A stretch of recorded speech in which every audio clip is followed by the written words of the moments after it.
Estou feliz por mais essa oportunidade que o Senhor nos concede de estarmos aqui para adorarmos ao seu nome, adorarmos a beleza da sua santidade. Queridos, eu vos convido a abrirem as vossas Bíblias no Evangelho segundo escreveu São Marcos. São Marcos, capítulo 15.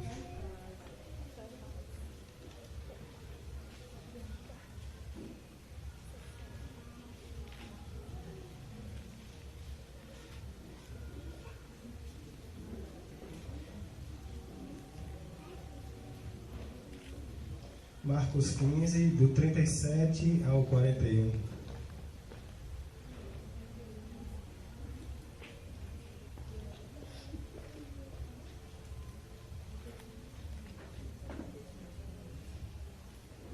Vocês encontraram? Dizem amém? Amém. Vamos ver a palavra do Senhor. 37 ao 41. Ok? Diz assim a palavra do Senhor. Jesus, então, dando um grande grito, expirou. E o véu do santuário se rasgou em duas partes, de cima a baixo. O centurião, que se achava bem defronte dele, vendo que havia expirado desse modo, disse: verdadeiramente, este homem era o Filho de Deus. E também estavam ali algumas mulheres, olhando de longe, entre elas Maria de Magdala, Maria, mãe de Tiago, o menor, e de José, e Salomé. Elas o seguiam e serviam enquanto esteve na Galileia, e ainda muitas outras que subiram com ele para Jerusalém. Queridos, esta semana, quando o Senhor falou ao meu coração a respeito daquilo que Ele queria que eu trouxesse para a sua igreja, eu assisti o filme O Manto Sagrado. É um filme bem antigo, acho que alguns irmãos aqui se lembram, os mais jovens talvez não tenham assistido. E o enredo desse filme se dá em Roma, na transição do reinado de Tibério César para o reinado do seu filho Calígula.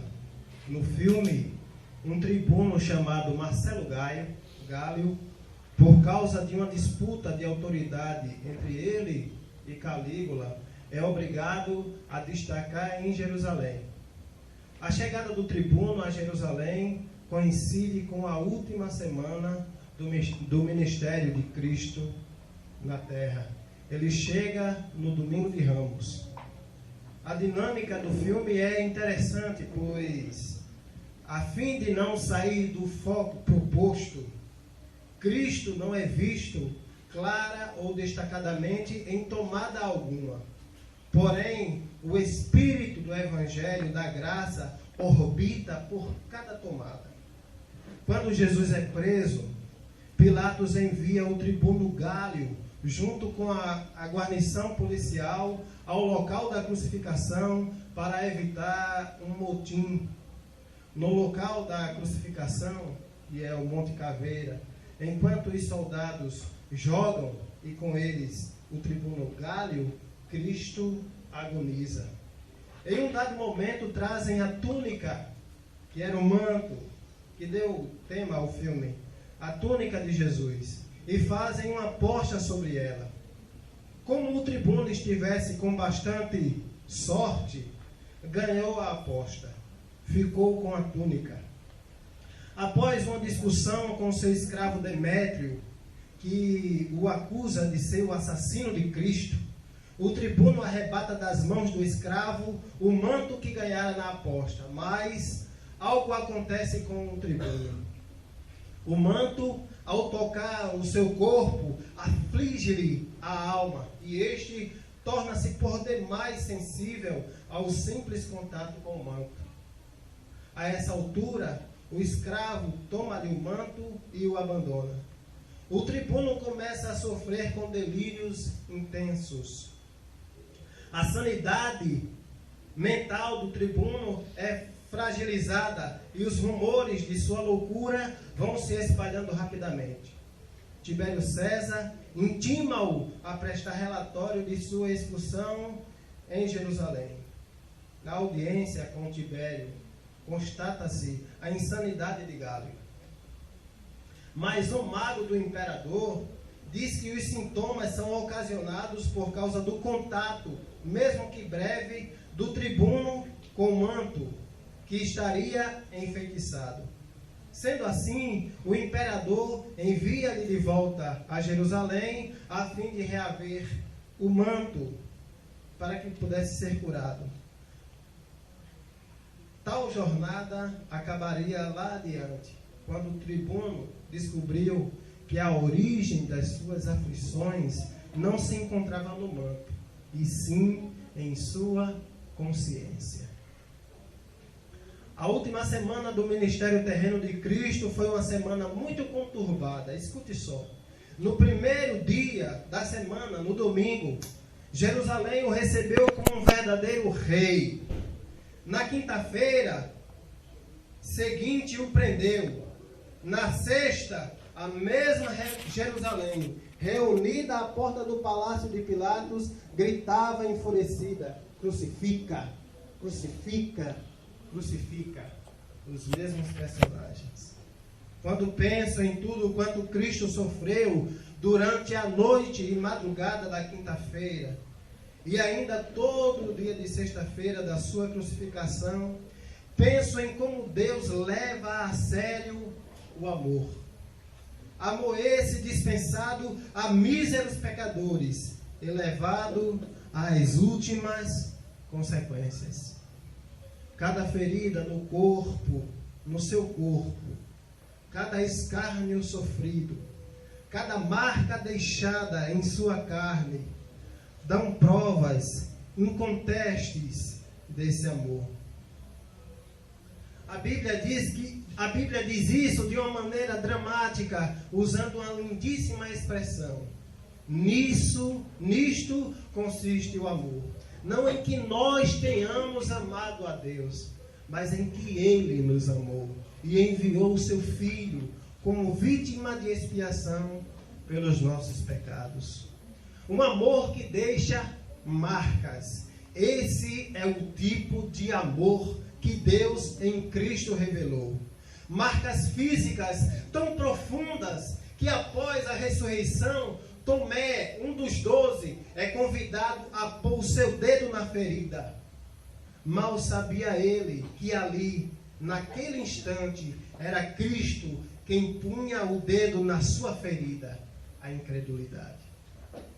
Mas as marcas no corpo de Cristo, causadas pelos oficiais romanos e judeus, embora sejam de uma relevância gigantesca e estejam soltas aqui nesse sermão, como ondas na praia, não são o centro do discurso ora proposto.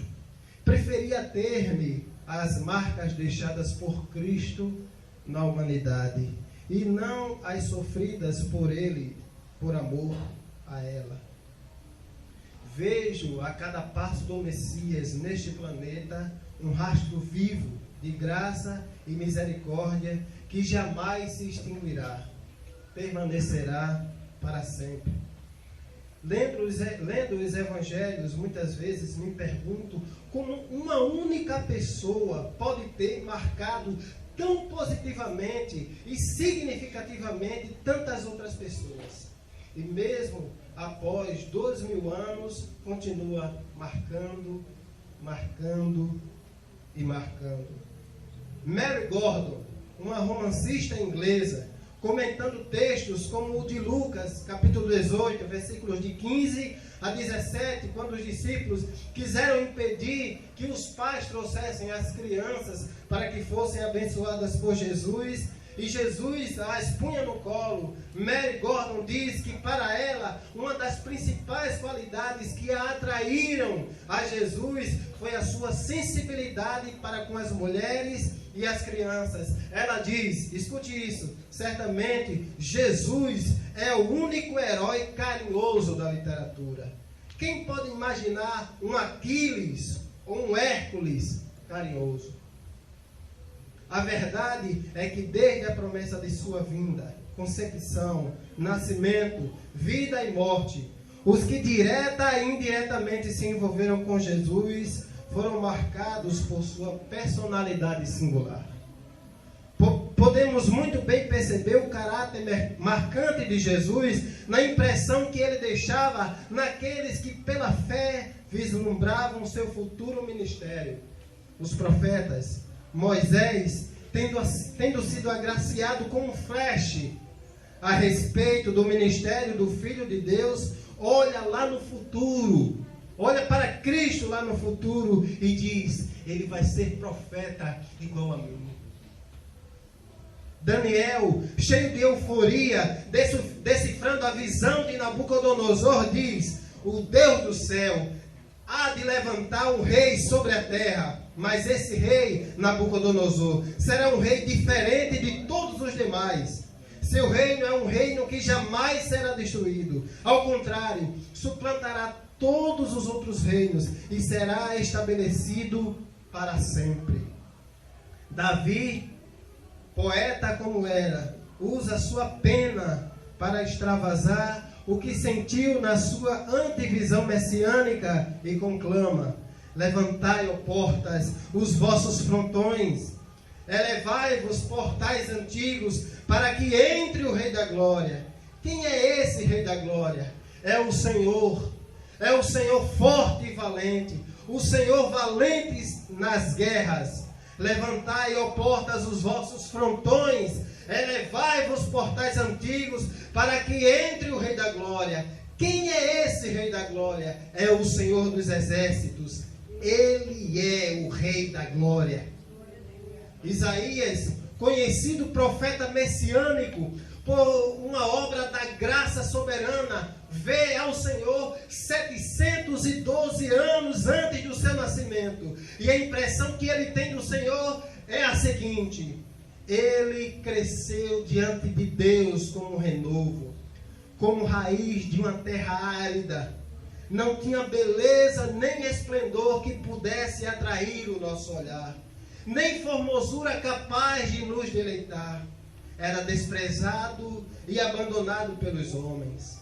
Homens sujeito à dor, familiarizado com o sofrimento, como uma pessoa de quem todos escondem o rosto. Desprezado, não fazíamos dele caso. E, no entanto, eram os nossos pecados que ele levava sobre si, nossas dores que ele carregava. Mas nós o tínhamos como vítima do castigo, ferido por Deus e humilhado. Mas ele foi trespassado por causa das nossas transgressões, esmagado por causa das nossas iniquidades. O castigo que havia de trazer-nos a paz caiu sobre ele. Sim, por suas feridas fomos curados. Todos nós, como ovelhas, andávamos errantes, seguindo cada um o seu próprio caminho. Mas o Senhor se humilhou, mas o Senhor fez cair sobre ele a iniquidade de todos nós. Foi maltratado, mas livremente humilhou-se e não abriu a sua boca. Como um cordeiro conduzido ao matadouro, como uma ovelha que permanece muda na presença dos seus tosqueadores, ele não abriu a sua boca. É de igual modo impressionante como ele conseguiu deixar marcas tão profundas em pessoas com as quais ele se relacionava num curtíssimo período do tempo, ou até de passagem. Exemplos como os do centurião, ali naquela colina, no exato ato da crucificação, que ao que consta não era parte do seu público imediato. Ao ver os cataclismos durante e posteriores à sua morte, exclamou: verdadeiramente este é o Filho de Deus. Como ele conseguia marcar as pessoas tão profundamente. A guarnição destacada pelos sacerdotes para prendê-lo alguns anos antes, no começo do seu ministério, voltaram do cumprimento do dever sem o haverem cumprido, marcados por suas palavras inigualáveis e seu caráter elevadíssimo. Eles disseram aos sacerdotes: jamais alguém falou como ele. Foi o que disseram.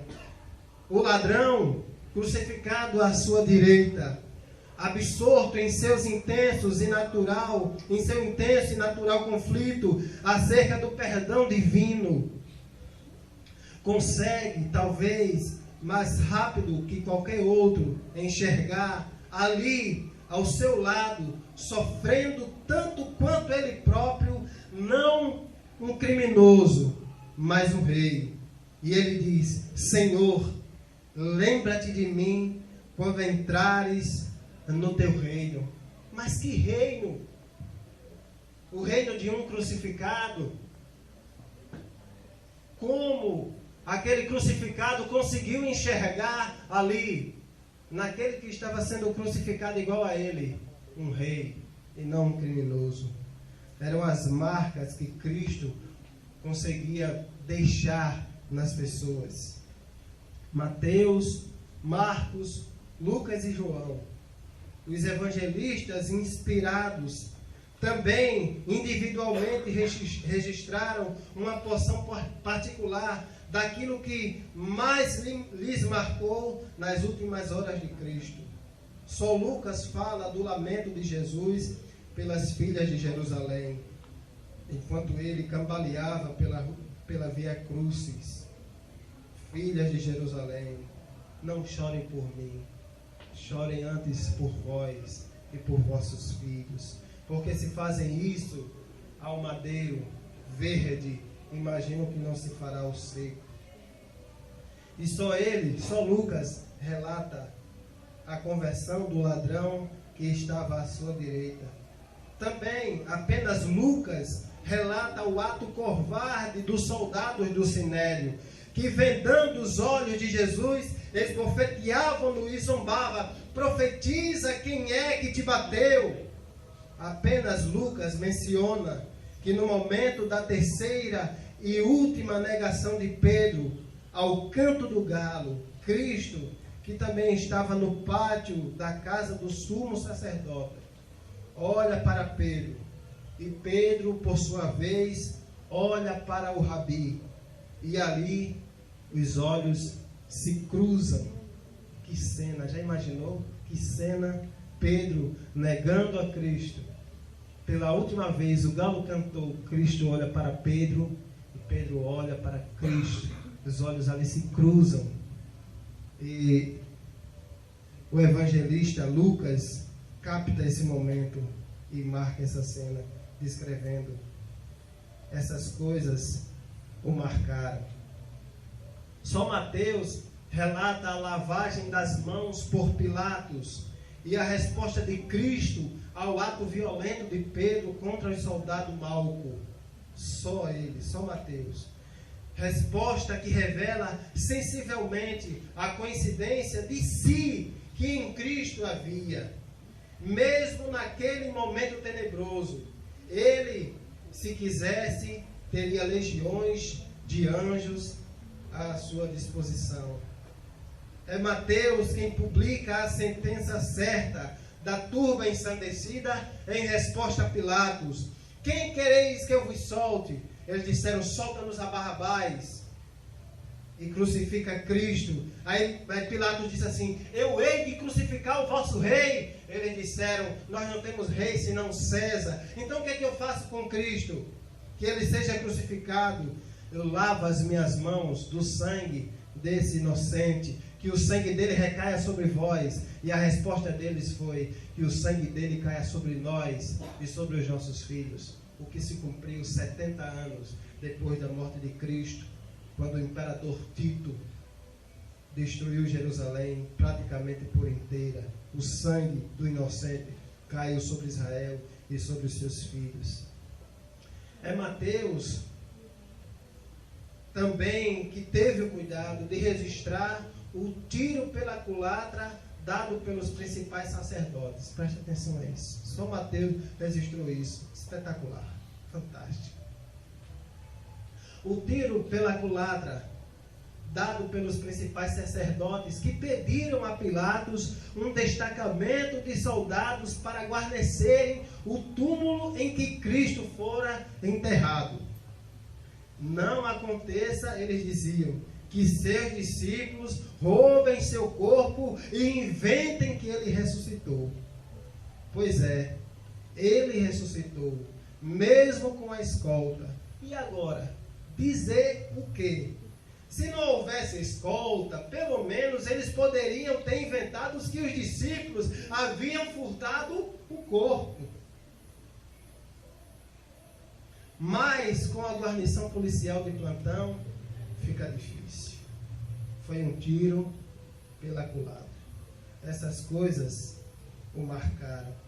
Um fato que marcou ao evangelista Marcos na noite da prisão foi a maneira como ele se dirigiu, o Senhor se dirigiu a Pedro quando este dormia no horto, exatamente quando deveria estar orando. Jesus chega para Pedro e diz: Simão, nem uma hora você pode velar comigo. Ele não chama Pedro de Pedro, ele chama de Simão. Como um pai que, quando zangado, não chama pelo apelido, e sim pelo primeiro nome. Já prestou atenção quando o pai está zangado? Kiko. Frederico! Kiko de Chaves. Frederico, não sei das plantas, não sei de onde. Não chama pelo apelido, chama pelo nome. Assim Cristo agiu com Pedro. Também São Marcos registrou a autoridade com que Cristo se dirigiu aos que o interrogavam naquela noite. Tu és o Messias? Eles perguntaram. Jesus disse: eu sou. São Marcos registrou isso. E vereis o Filho do Homem sentado à direita do Todo-Poderoso e vindo nas nuvens do céu. Essas coisas o marcaram. João, que esteve ali ao pé da cruz, foi marcado por uma cena muito forte, mas despercebida pelos demais evangelistas. O golpe do soldado com a lança no corpo já morto de Jesus, que fez jorrar sangue e água de imediato. Um outro fato que também marcou a João foi a coragem de Cristo diante dos soldados. A quem procurais? Jesus disse. Eles disseram: Jesus o Nazareno. Ele disse: sou eu. Veja que coragem. Sou eu. Se é a mim que buscais, deixa que os outros vão embora. Que coragem. João, isso marcou a João. E ele registrou. Jesus deixou marcas tão profundas, escute isso, nos que lhe perseguiam, que após 3 anos e meio de perseguição, escrutínio, investigação, exames detalhados e relatórios, não havia nada de que lhe pudessem acusar. Tiveram que inventar uma acusação falsa. Imagina a consciência deles, depois que Cristo morreu. Imagina a marca na consciência dele. Nós tivemos que inventar uma história, porque não tinha nada que nós pudéssemos acusá-lo. Eles diziam: salvou a outros, a si mesmo não pode salvar-se. Lá na cruz, desça agora da cruz e creremos nele. Eles disseram. Este era o coro de sacerdotes, escribas, anciãos e fariseus. Escute isso e guarde isso no seu coração. Mas milagre nunca produziu fé, e sim o contrário. Quando os fariseus pediram para que Jesus fizesse esse milagre, não era para que pudessem crer, pois milagres eles já tinham visto aos montes. Só que quando esses milagres aconteciam, eles recorriam a um subterfúgio cético conhecido. Ele é mágico, ele faz proezas pelo poder do demônio. E seria assim se, para comprovar sua filiação divina, ele tivesse aceitado o desafio de milagrosamente descer da cruz. A desculpa seria a mesma. Se ele for o Filho de Deus, que desça da cruz. Se Jesus descesse, ele dizia, foi pelo poder do demônio. É mágica. Nas palavras de Fyodor Dostoiévski, escute, o verdadeiro realista, se incrédulo, vai sempre encontrar força e capacidade para descrer do milagroso. E se for confrontado com um milagre, um fato irrefutável, vai de preferência descrer dos seus próprios sentidos em vez de admitir o fato. Pois a fé não brota do milagre, mas o milagre é que brota da fé. Jesus disse, se não crerdes que eu sou, morrereis nos vossos pecados. Mas vós não credes, porque não sois das minhas ovelhas. Foi o que Jesus disse. Por outro lado, imagina qual não foi a profundidade das marcas que ele deixou no homem de Gadara, que vivia nos sepulcros da cidade. Imagina como foi a marca que Cristo deixou naquele homem que vivia nos sepulcros. E a Bíblia diz que amarravam-nos com cadeias e ele soltava a todos e ninguém podia ficar perto dele porque ele era muito violento. De repente a Bíblia diz que desce do barco Jesus de Nazaré, quando seus pés pousam na praia, aquele endemoniado corre ao encontro do Senhor, se dobra diante dele e diz, o demônio falando através de sua boca, o que você veio fazer me incomodando antes do tempo? Eu sei que tu és o santo de Deus. Jesus disse, cala-te e sai dele. A Bíblia diz que no mesmo instante ele foi liberto. Imagina as marcas deixadas na vida desse homem, que não sabia o que era família, não sabia se os tivesse o que era filho, não sabia se a tivesse o que era esposa, não sabia se ainda estivessem vivos os seus pais, o que eram os pais. Imagina as marcas que Jesus não deixou no coração daquele homem. Quando ele foi liberto, ele disse, deixa eu ir com vocês. E Jesus disse, não, vai e conte o milagre. Vai e diga o que eu fiz. Ele ficou tão marcado com o que Jesus fez com ele, que ele disse, eu quero ir com você. Imagina as marcas que não ficaram na vida deste homem. Imagina qual não foi a marca no leproso que vivia à margem do convívio comum dos homens e que ao aproximar-se de alguém deveria denunciar sua maior vergonha, sou leproso. Imagina a marca que não ficou na vida deste homem quando ele se aproximou de Jesus e disse, Senhor, se o Senhor quiser, o Senhor pode me limpar. Imagina a marca que não ficou na vida daquele homem, quando ele, quem sabe, fazia anos que não tocava, não era tocado por ninguém. Jesus põe a mão em cima dele e diz assim, eu quero, fique limpo. E no mesmo instante ele ficou curado. Imagina que marca não ficou na vida desse homem. Imagina como o seu coração não ficou. É uma coisa que ele não tenho certeza que não esqueceu nunca mais na sua vida. E a mulher do fluxo sanguíneo, que é impura, pensava, escute isso. Esse foi Filipenses que disse, tocá-lo-ei só nas abas das suas vestes, porque ela sabia que era impura. A mulher que sofria de fluxo de sangue não podia tocar em ninguém, porque senão a pessoa se tornaria impuro. E ela, a semelhança do leproso, tinha que ficar distante. Aí como é que Filipenses interpreta esse texto? Ela diz, tocá-lo-ei só nas abas de suas vestes, sem que ele perceba. Assim, mesmo que ignorada, sairei abençoada. Eu não quero nem que ele olhe para mim, eu quero tocar, eu não quero nem ser vista. Vou tocar nas abas das suas vestes e vou sair abençoada, mesmo que ele me ignore. Aí Jesus disse assim, para tudo, para tudo. Quem foi que me tocou?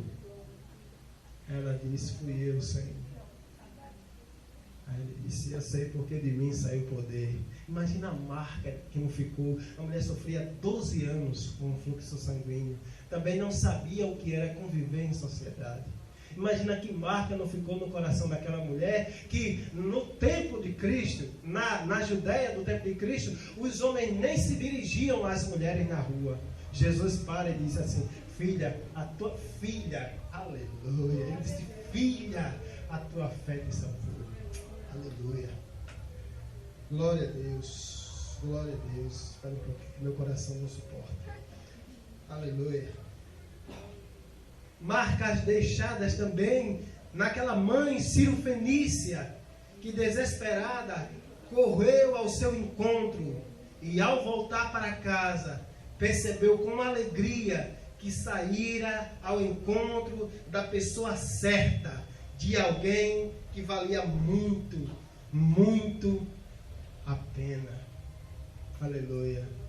Filha, talvez, eu vou ter a liberdade aqui de parafrasear o texto. Talvez, por causa da enfermidade da filha, fosse o único momento em que ela deixou a filha sozinha em casa. Mas ela foi com um propósito: eu vou ao encontro de alguém que, se ele não fizer, ninguém mais pode fazer. Quando ela chega lá, e eu creio que ela dizia no seu coração: eu só saio de lá quando ele fizer o que eu estou precisando.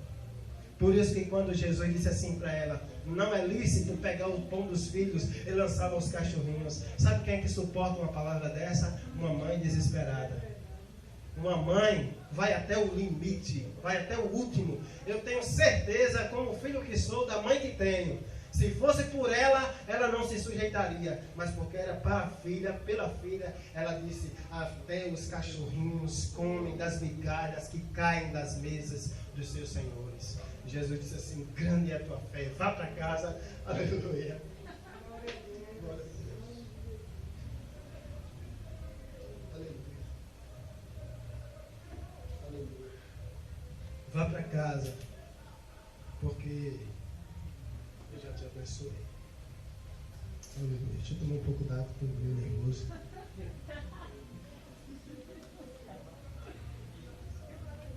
Aleluia.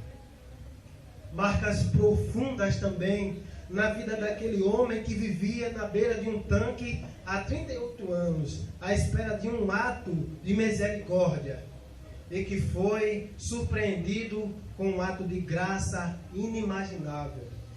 Ele realmente se importa conosco. Porque que Jesus passou ali naquele pórtico, naquele local, e olhou para aquele enfermo. Ele se importa conosco. Queres ficar curado? Senhor, querer eu quero. Mas toda vez que o anjo vem e sacode as águas, e eu vou descer, alguém mais esperto do que eu passa na minha frente e é abençoado antes de mim. Aí Jesus disse assim: pega a tua cama e vai embora para casa. A Bíblia diz que ele pegou e foi embora. Imagina as marcas que não ficaram na vida desse homem que sofria há 38 anos. É mais idade do que eu tenho agora. 38 anos de sofrimento. Imagina, em 1/1000 de segundo, a vida dele foi transformada. Porque Cristo tem essa capacidade. Jesus tem essa capacidade de, em 1/1000 de segundo, transformar. Eu tenho um amigo, ele estava passando por um problema difícil no casamento. Estava desempregado, e quem é homem sabe. Quem é homem, principalmente casado, sabe que quando o desemprego bate na porta é muito difícil. E o casamento dá uma balançada, dá uma sacudida. E ele estava passando por um momento difícil, e ele dizendo que achava que o casamento dele ia ruir. Aí eu falei para ele: não pense dessa forma não. Porque quando chegar a hora que Jesus quiser, está vendo esse sofrimento todinho? Ele abriu uma porta de emprego, tudo se resolve. Quando ele quiser, ele faz. Quando ele fizer, resolve todo o problema. Não deu uma semana, graças a Deus. Não foi porque eu falei não, foi porque Jesus quis, irmãos. A porta estava aberta e até hoje, graças a Deus, eles estão convivendo e o casamento deu uma guinada, graças a Deus. Ele tem essa particularidade. Jesus tem essa capacidade de o momento mais difícil, em 1/1000 de segundo, ele transforma, e aquela tempestade se transforma em bonança. Voltando um pouco ao filme que citei no começo, ao chegar de volta em Jerusalém, o tribuno Gálio encontra uma comunidade de cristãos e, querendo lhes agradar e ganhar confiança, a fim de encontrar o tal manto enfeitiçado, presenteia um adolescente chamado João com um jumentinho, que era raridade na época, né? O adolescente havia no passado sido coxo e fora curado por Jesus, e Galho escutou essa conversa. Mais tarde, ele sabe de outra pessoa que também teve um encontro transformador com Cristo, uma jovem chamada Miriam, mas esta continuava coxa. Sem entender, pergunta o porquê a um ancião e posteriormente à própria Miriam, e ambos respondem da mesma forma, parafraseando a resposta. Ela disse, e o ancião: as marcas são dele, ele as distribui como quer. Aleluia. A mulher continuava coxa. Aí o tio da moça disse assim: ela vivia em intensa amargura, porque ficou paralítica desde criança. Ficou paralítica. Aí, enquanto nós estávamos fazendo alguma coisa, demoramos algum tempo e voltamos em casa. Ela disse que teve um encontro com um homem chamado Jesus, a moça do filme. Ainda já que tinha um coração muito amargurado, porque era paralítica, porque todas as consequências, não ia casar, tudo isso, essa dificuldade. E ela disse que teve um encontro com Jesus. Aí o rapaz disse assim, Galho, disse: mas ela continua coxa, continua aleijada. Aí ela disse assim: eu não me importo, o que ele fez por mim, a alegria que ele produziu no meu coração, nem todas as pernas do mundo poderiam produzir. As marcas são dele, ele deixa as marcas que ele quiser e como quiser. Aleluia. E essas marcas são marcas inextinguíveis, um alto relevo sobre a superfície da carne. Miriam e João, ambos paralíticos, cada um tocado ou marcado de maneira diferente. Marcas de Cristo, marcas que nos foram deixadas como um legado, uma identidade. Ocorre-me que quando quiseram questionar o apostolado de Paulo, ele diz: desde agora ninguém me inquiete, porque eu trago no meu corpo as marcas de Cristo. Gálatas capítulo 6, versículo 7. Açoite, nudez, fome, naufrágio, em perigo dos falsos irmãos, em perigo em todos os lugares, em perigo na cidade, de todas as formas, fui chicoteado, me deram varada nas costas, sofri fome, perseguição, nudez, são as marcas de Cristo, porque o sofrimento daqueles que foram chamados por Deus são ossos do ofício.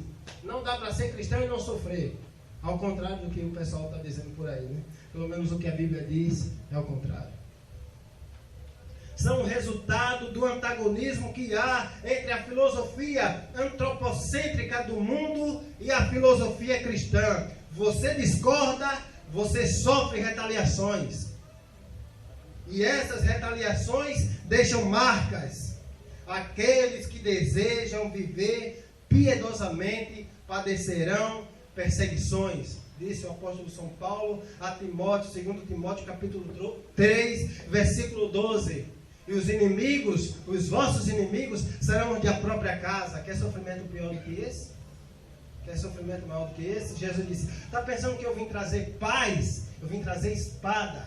E por causa de mim vai haver divisão nos lares. Sabe por quê? Porque aquilo que nós almejamos, o mundo odeia. Vida de santidade, o mundo odeia. Vida de compromisso, o mundo odeia. Fé em Cristo, o mundo odeia. Cristo Senhor, Senhor dos senhores, Rei dos reis, levantai, ó portas eternas, para que entre o Rei da glória. O mundo odeia isso, mas nós amamos. E por causa dessa disparidade vai se sofrer. É natural. Não haveria sofrimento se nós concordássemos com o mundo. Essas foram as marcas de Cristo sobre Paulo. e não é diferente sobre nós. Cristo deixou marcas tão profundas na vida do pescador Pedro, que no ato final de sua vida, ele recusou-se a ser morto à semelhança do Senhor e pediu para que o crucificassem de cabeça para baixo. Já pensou? Ele dizia: eu não sou digno de ser crucificado como Cristo. Bote a cruz de cabeça para baixo. Paulo disse: acabei a carreira e guardei a fé. Agora, deixa esperar, porque aquele que prometeu que há um lugar de repouso preparado para mim, não mente jamais. Marcas que ele adquiriu, segurança que ele adquiriu durante a sua peregrinação aqui na terra. Ele aprendeu com Cristo, ele aprendeu a não se guiar por aquilo que é o agora, mas olhar lá na frente. Que possamos ouvir e aprender com Ele, com Jesus, para que o nosso legado existencial seja uma marca indelével de amor e paz, pois é Ele mesmo que nos encoraja a sua semelhança, marcar a vida de outros com marcas duradouras, perenes. Ele disse: não fostes vós que me escolhestes, mas eu vos escolhi e vos designei para irdes e produzirdes frutos, ou seja, marcas, e para que o vosso fruto, ou que a vossa marca, permaneça. A graça de Deus é responsável por tudo, mas abaixo da graça de Deus. Sabe por que nós estamos reunidos aqui nessa noite?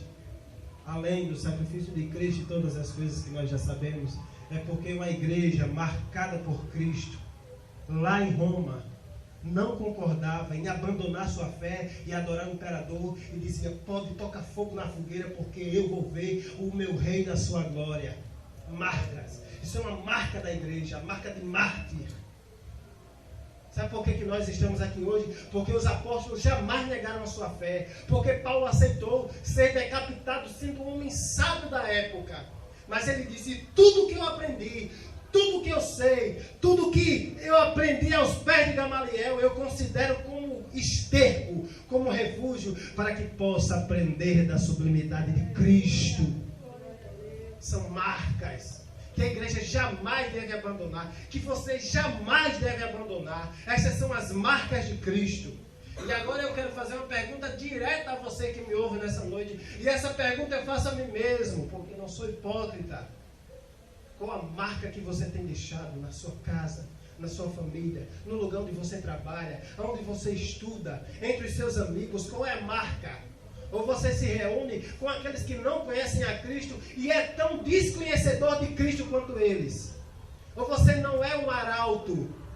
Ou quando você dá as costas, eles começaram a conversa, você conversa 12 horas com eles e eles continuam não conhecendo de nada de Cristo como não conheciam antes. Você precisa marcar. Não perca a oportunidade jamais. Para a glória de Deus, eu digo isso para a glória de Deus, porque de mim não tem nada. As obras que faço em Cristo são feitas em Cristo e por Cristo em mim. Eu tenho às vezes eu brinco com a minha esposa, que todas as vezes que nós estamos, eu não sei se eu já disse isso aqui, todas as vezes que nós estamos em uma pendenga, uma peleja, se vai dar certo o que ela quer, se vai dar certo o que eu quero, num projeto, toda vez só dá pro lado dela. Aí eu digo: você e Jesus tem um negocinho que eu sei que você e Jesus tem um negocinho diferente de você do que ele tem comigo. E eu dizendo isso a um cliente meu lá no salão, ele disse: Silvio, isso é lindo. É uma marca. Eu digo isso para a glória de Deus. Porque amamos ao Senhor pela graça de Deus. Honramos ao Senhor pela graça de Deus. São marcas que jamais nós possamos deixar de deixar naqueles que estão conosco. Dou um conselho, fiquei muito feliz com os jovens que estão chegando agora no exército. Está saindo uma leva de congregacional, está entrando outra. Deixem a marca de Cristo, marca da igreja congregacional. Se for junto, glória a Deus. Deixem a marca de Cristo, a marca de Jesus, aonde vocês estiverem. A marca de Jesus. Pois o amor de Deus foi derramado em nossos corações, a fim de que nos desprendamos das amarras da amargura, do ódio e do rancor, que nos afastam de uma vida saudável de comunhão. Hoje, somos livres para amar a Jesus, aos nossos irmãos e àqueles que não conhecem a Cristo. Hoje, nós somos livres. Amém? Que o Senhor, por sua imensa graça,